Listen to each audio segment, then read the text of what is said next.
Ang dami talagang celebrities ang nanghihinayang sa sinapit ng magjowang Catherine Bernardo at Daniel Padilla.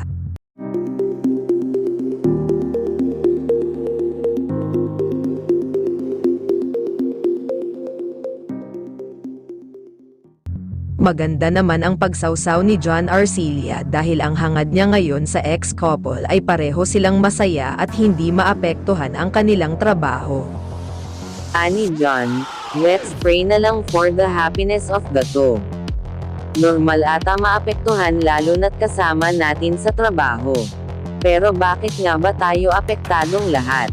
Siguro dahil lahat ay gusto ng forever.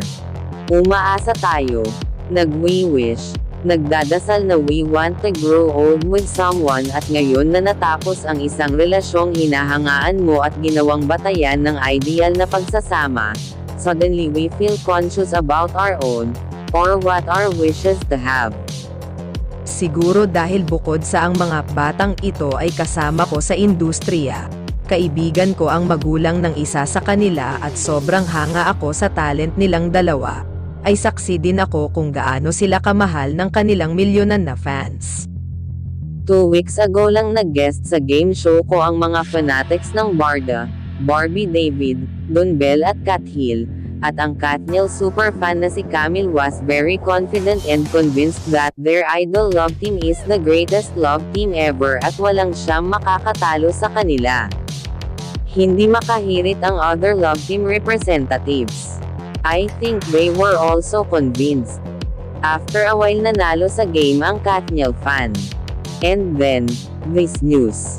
Naapektuhan siguro ako hindi lang para sa dalawa kundi para sa mga fans din.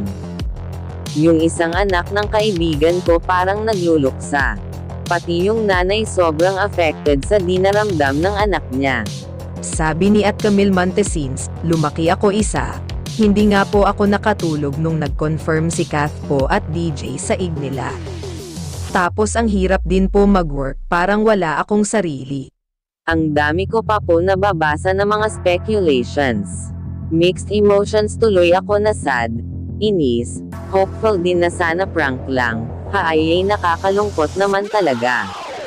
Pero malay natin, minsan it's sweeter the second time around, or kung masyado pang maaga ang wish na ito or imposible man, let us pray for our own relationships or for the others.